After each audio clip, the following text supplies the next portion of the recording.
So ever since Freyna's buff this week, so many players have been diving back into Freyna, including myself. And I already had a Freyna build that was 95% done. And I decided, you know what? Let me take her out of the storage and start to work with her.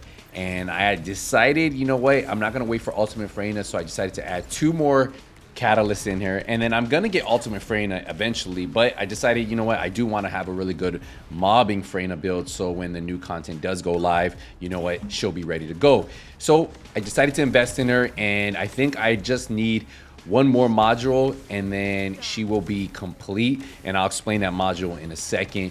But overall, for mobbing, I don't know, she's up there with some of the best now, up there with Bunny, up there with Viessa, up there with Valby, because of the way her contagion spreads. Like this toxic puddle, the toxins just spread from characters, and they spread at distance too, which is even crazier, and how far they are spreading. And I'm excited to keep tweaking her to make her even better, because my reactor also needs to be improved, and I'll explain that in a second. But the update that they did to Freyna and buffing her is going to create some noise when Ultimate Freyna does drop, because then more people are more likely going to try her, because I know a lot of people are reserved of leveling a non-ultimate character. But for me, hey, we're leveling her now, and you could probably use this same build when Ultimate Freyna does drop. So what we do here is we'll get into everything I'm using. We'll get into the weapon, we'll get into the external components, and we'll even get into my reactor.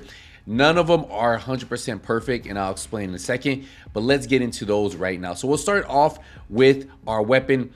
We are using the Fallen Hope. Since I'm not going to be using this for Colossus, I went with Toxic Attack, Firearm Attack, crit rate, and crit damage on the build. The thing with the Fallen Hope is it has a low crit rate and a low crit rate damage modifier, but I still wanted to have some kind of crit on this build, so that's why I do have this here. But it is the final modules you should really worry about putting into your build. We have Expand Weapon Charge, which I love for the rounds per magazine. Concentrate Support Ammo, more rounds per magazine, and fire critical hit damage.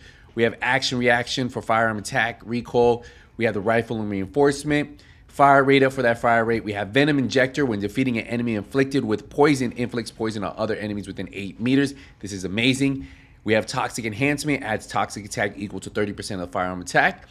Better Insight for a little bit more crit rate, and then Insight Focus for some crit rate and crit damage. And then I'll probably put better concentration here once I put enough modules, and that's probably how I run it. I'd like to know, how do you guys have yours? Let me know what you guys think. And do you need to have crit rate on the build? Probably not for the Fallen Hope. The Fallen Hope definitely needs to have a buff, and if they can buff this before Ultimate Freyna, that would be amazing, because the way the Ultimate talent works, it only has what, a 40% trigger rate. If they could get this up closer to 75%, even 100%, kind of like the Thunder Cage, it would be so good. So I'm hoping that they do buff this, and if they do, then the Fallen Hope would be one of the best mobbing guns for her. So if we get into the modules, we'll see that I am running Contagion, and I like this. Look at this. When an enemy inflicted with room 0 trauma dies, inflicts nearby enemies with room 0 trauma.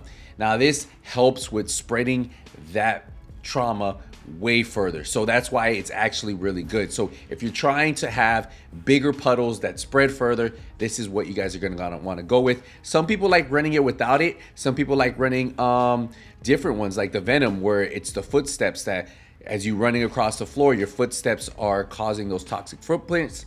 But overall, I kind of like the Contagion. It's a really good one. It's the one that I would go with. We have Time Distribution for skill cooldown and that max HP. We have skill expansion for skill effective range, so that means that my puddles are going to be wider. We have Spear and Shield for defense, so we can have some type of survivability on this build, and skill power. Multi-talented, which is great for her because remember, she has a lot of tech skills. So if we look here, right, it's tech, dimension, but tech. So your puddle and your 1, so your 1 and 2, right, Venom Trauma, are tech. And what does multi-talented do? Well, when using a tech active skill effect range and power modifier 15% for 5 seconds, so it gets stronger, the effective range gets better. Also, when using dimension active skill cooldown is negative 20%. So anytime I do use this with multi-talented, you know, the cooldown goes down. So that's what's really good about that. So multi-talented, definitely for mobbing, I feel it's very clutch. We do have HP amplification on here for more max HP, negative max shield. So I do want to have some survivability with having more HP on here. We have nimble fingers for more skill cooldown, maximum range for skill effective range. So again, we want that puddle to be wider, and then focus on toxic for toxic skill power and skill cooldown. And then the final mod we currently have that we're currently leveling up is tech specialist. I don't have any more module capacity, so I probably need to put a catalyst here, get 5 more. It'll allow me to bump this up too. And then I think right here, I want to go with skill extension for the skill duration. I think that's kind of what I would put there, and it would allow for my puddle to be on the ground a lot longer, you know. Currently the duration is 8 seconds. Say like if I were to move this off, right, and I were to put this here, and let's go right here.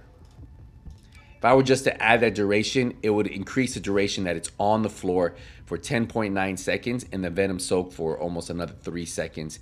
The total duration on the toxic swamp would be up to 16 seconds. So you guys can definitely do that too. So I think that's what I want to go with. Extension is going to be what I want to put there, so you guys can get rid of that spear and shield if you want, and then go with duration.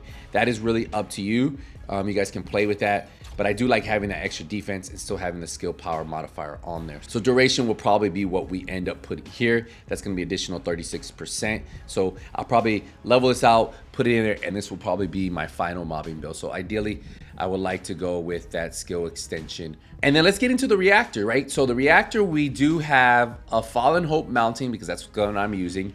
We have toxic and tech because remember our 1 and 3 are tech, right? So they're gonna hit harder. We have tech skill power on here, and then we have skill critical hit rate. I would like, honestly, to have something maybe like skill effective range, maybe skill duration, or even skill cooldown could go there. The skill critical hit rate is okay. I don't have a lot of crit on this build. So again, that's kind of a wasted slot for me, but I'm not going to get rid of that at this moment until I can get a better one. But yeah, so maybe skill duration, cooldown would be better. For my modules, I am running a 4-piece Slayer. So we have defense, max HP, and you want to get MP recovery out of combat. Highly want that. You really want that there.